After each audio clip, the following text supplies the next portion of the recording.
planets, that is, and we'll get to that in a little bit. We are at the second to last week of 2022, and I'm Armand here with your astrology forecast for the week. I hope you enjoyed your week off last week, the easy week.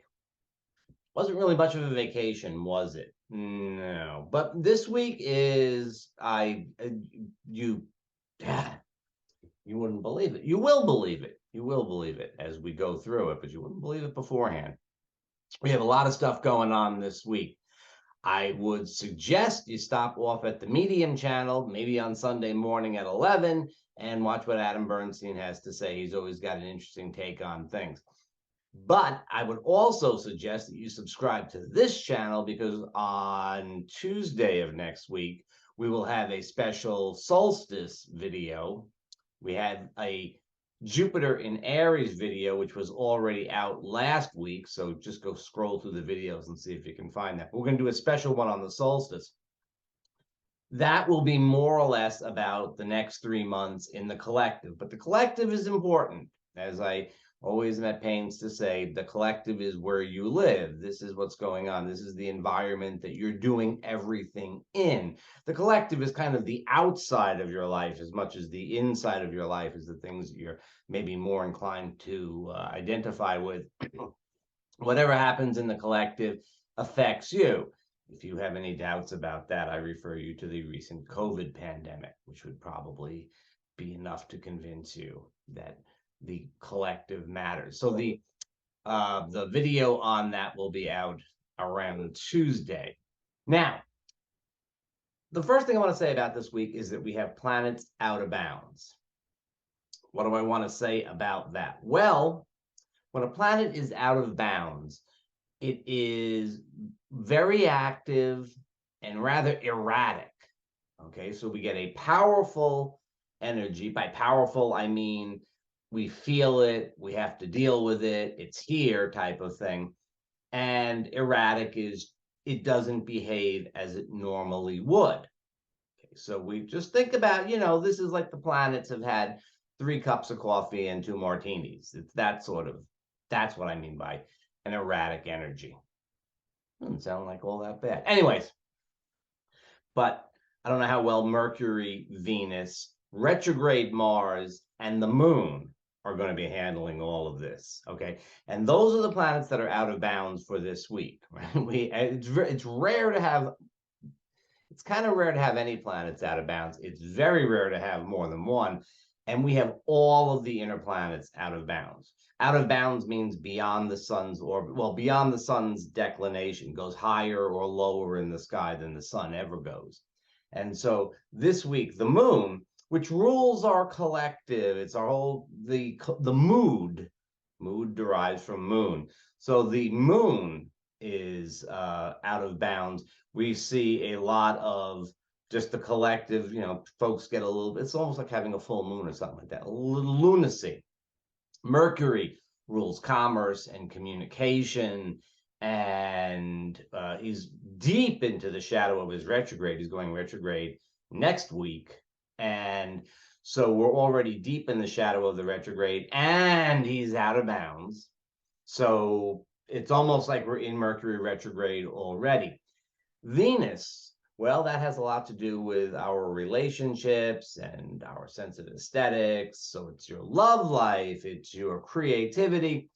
Venus also has a lot to do with finances and the markets, and you'll see them bouncing all around as they have been. Okay. And then there's Mars, the god of war, who is not only out of bounds, he is retrograde in Mercury's sign of Gemini. What does all this mean? Well, if you're going to sort of parse it out, it's just like these out of bounds planets are setting a kind of collective mood of, the word that I like for this is frenzy. Okay, we have a planetary frenzy going on in the sky, and we're likely to have a bit of a frenzy down here as well. That's what happens when we have a lot of out of bounds planets. And this is at a very key point in the year, because it is also the week of the solstice, the Capricorn solstice.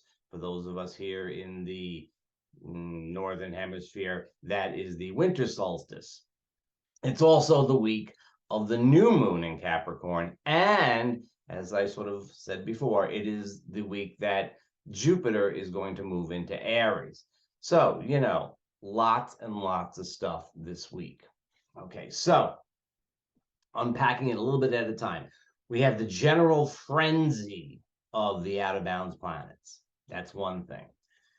And I would say we'll probably, one thing with Mars in Gemini retrograde and out of bounds, and Mercury out of bounds, I would say this is likely to be a time when we're going to see people driving even more erratically than usual. Those stop signs and red lights that have become voluntary and optional, and those speed limits, which the speed limit was always a bit of a joke, but it's a thing now. And with Venus in the picture, out of bounds, tying into Jupiter's movement a little bit between the signs, I would say that we're going to have another wild week for the financial markets. Just a little aside over here. I'll often talk about driving and financial markets, and you might think, well, Armand must have an obsession with these things.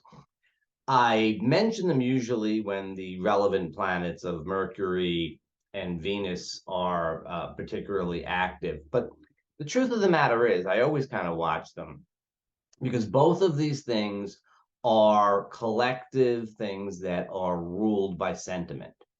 So I'm not saying that there's a direct correlation between the astrological movement and, let's say, the stock market, but there is a correlation between the astrological movement and the collective sentiment, and sentiment rules the markets.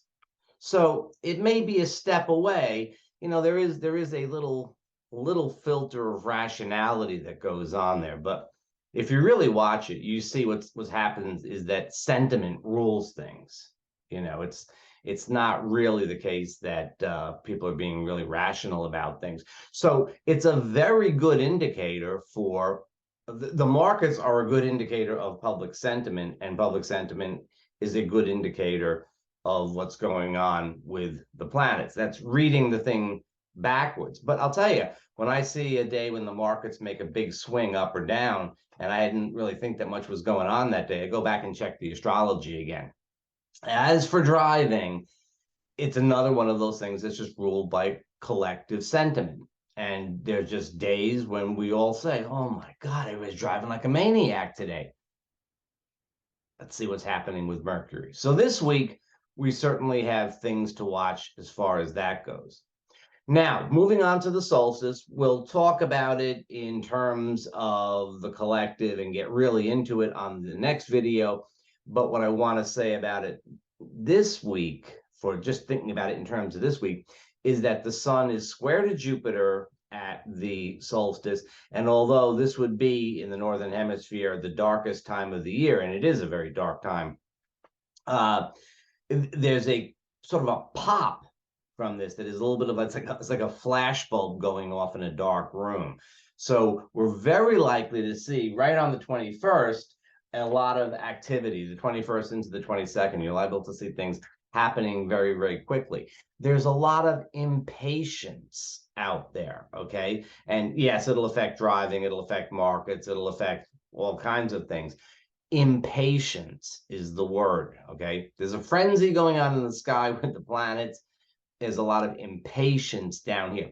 Not a great time to try to enlist cooperation from others. It is not a great time to, get in people's way. I think the sentiment that I'm hearing most, because the planets are already out of bounds as I'm making this, is this kind of, I got 1,000 things on my plate, leave me alone. And it's probably going to very much continue through this week. I would say that it's going to have a bit of a pop right on the 21st, which is on Wednesday. I would say Tuesday, Wednesday. Jupiter goes into Aries on the 20th, and then the sun squares Jupiter right after the solstice. I mean, actually during the solstice on the 21st. And that happens at 4:47 p.m. Eastern time, and that would be 9:47 Greenwich. So you can well, 9:47 p.m. 21:47 Greenwich. And if you're not in the Eastern time zone, you can just figure that out for yourself. Not that I'm being mean, but we have to move on. There's other things to talk about besides what time it is. We have the Capricorn new moon on the 23rd. That is on Friday. So we'll be feeling that or we will not be feeling that, you might say, as we get through the end of the week. And the Capricorn new moon, again, it's a new moon, and we would expect it to be quiet if there wasn't all this other energy in the air. But, you know, we have an out of bounds moon coming in for the new moon. You know, I'm thinking this isn't so quiet. The new moon is also coincident with Chiron stationing. Chiron is stationing to, I don't pay enough attention to Chiron to really keep it in my head, but he's stationing to go direct in Aries. Chiron in Aries tends to bring up a sense of self-doubt. And while that may or may not be affecting you personally, it may be something that's going on in your chart or not, or whatever. Collectively, we all have this little pang of self-doubt when Chiron is really prominent, as he is on his stations. So that is something to be aware of. So we have the darkest day of the year in terms of the solstice. We're having very dark nights also. A couple of years ago, we had the opposite. We had a full moon on the solstice. So it was like it was a dark day and a bright night. This time it's just dark. There's just darkness. That means, among other things, that despite the fact that there's all this energy, a lot of it is very unconscious. We don't have real good awareness of it. And again, frenzy, impatience, you know, this is like a recipe for people acting, not really sure what they're doing, not really sure what they should be doing.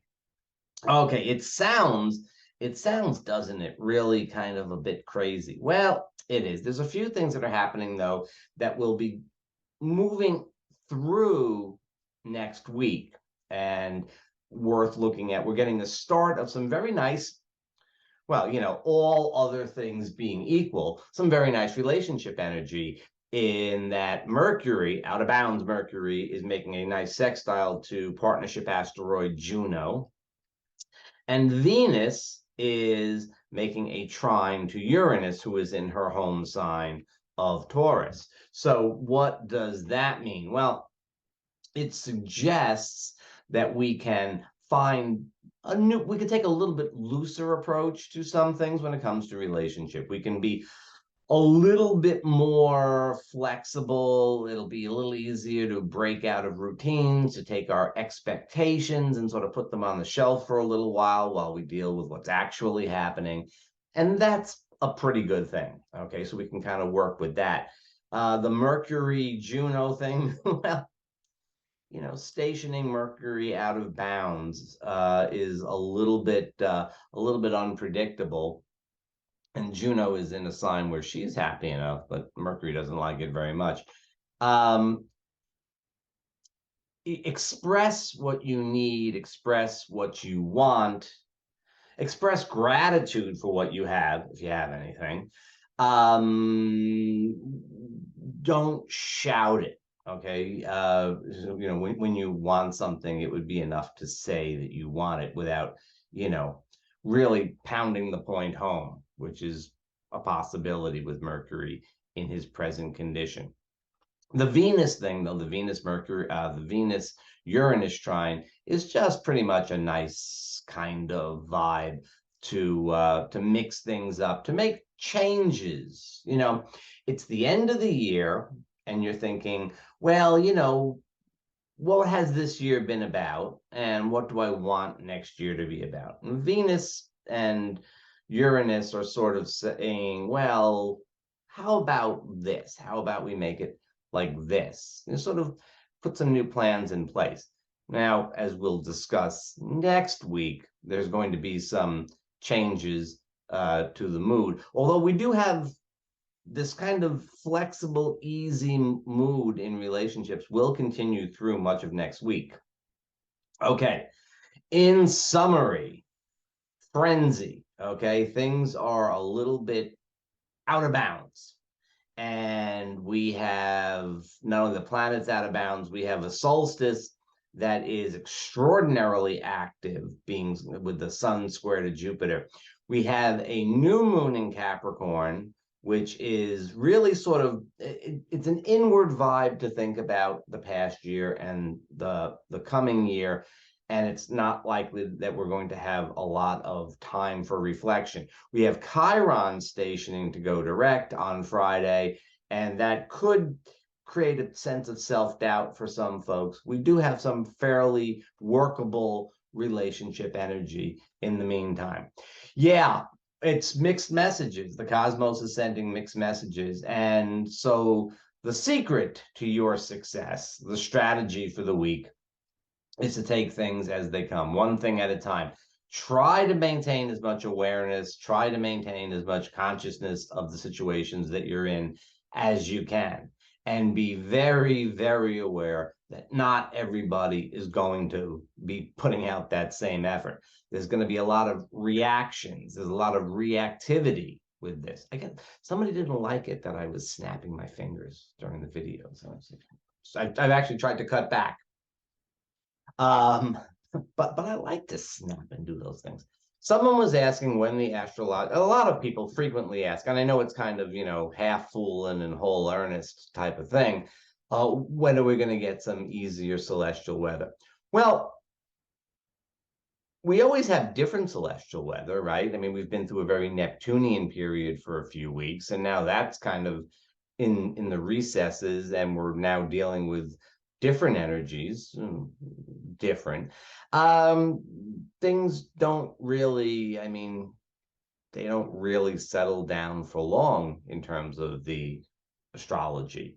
What can be done is your approach to it, right? It's just like the weather. I mean, when are we going to stop having really hot days, and when are we going to stop having really big snowstorms, and when are we going to stop having, well,